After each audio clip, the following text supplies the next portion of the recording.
for coming here. All right, I feel good. You're feeling good? Wow. Yeah. The sailors are here, yeah. Hey, how about that? It's so nice to have you back on the show. I like coming back. Oh, it's a cool vibe here. It is.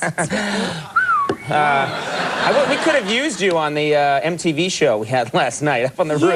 Yeah. A little rough. We had some trouble, yeah. You know, this movie, let's talk first of all, what's visually striking about this movie is that you play a pregnant woman, a very pregnant woman. 9 months pregnant, and the whole movie is excruciating because she's going to give birth at any time. Right. That clip doesn't do the movie justice. That was the sort of the quick clip. But it's... I was thinking of showing the whole film before you came out. That would have been cool. But I need network permission. That'd be so cool. It's coming out. Let's take a look at that film right now. Oh, great. And then we come back and... But you play someone who's 9 months pregnant. And I was attracted to the role for that reason, that kind of woman strength and this resilience, all these things she goes through. I'd be on the set. My sister has 2 kids, and so in between takes, I'd be talking to her going, okay, you're 9 months pregnant. Someone comes up behind you and grabs you. What do you do?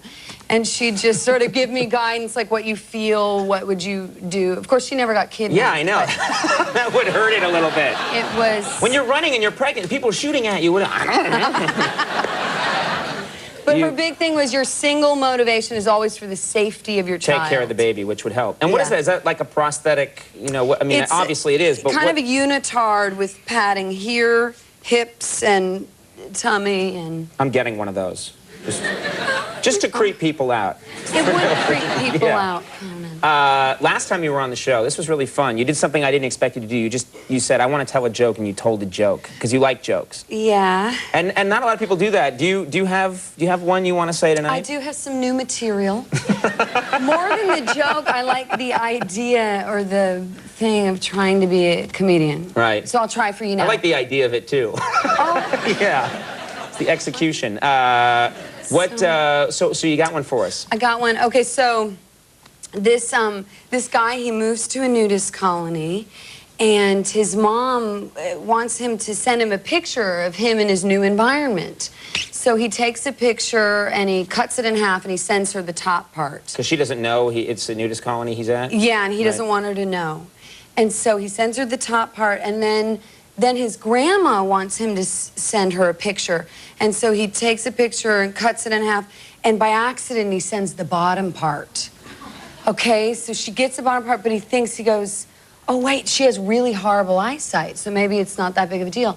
So he gets this letter in the mail from his grandma, and it says, honey, thank you so much for your picture, but you should change your hairstyle because it makes your nose a little short.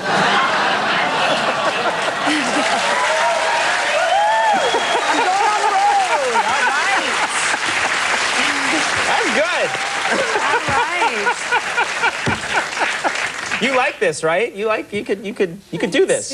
I do. Yeah. Now let's talk about. I had a little trouble with Donald's name tonight. Yes. And I've always been fascinated, as I said earlier in the show, with tricky names. Yeah. And because I had one.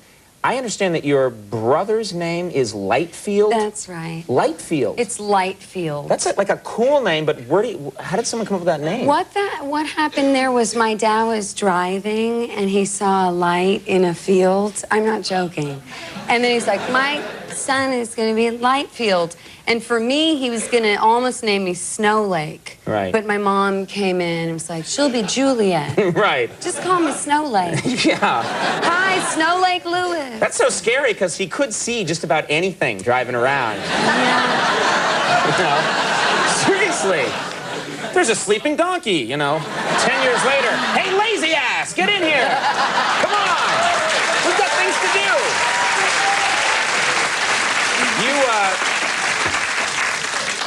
You know, what you got, since the last time you were on the show, this is exciting, you got married.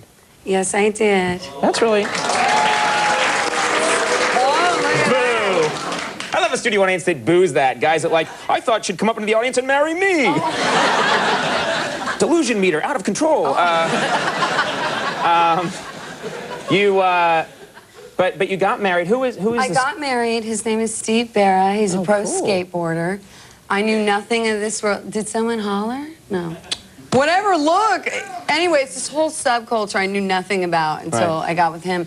And so I feel all cool because I know, like, the stars of skateboarding now. I know Tony Hawk and Eric Costin and Andrew. Well, I didn't meet Andrew. But anyway, I got carried away. Yeah, I was name dropping. Right, yeah.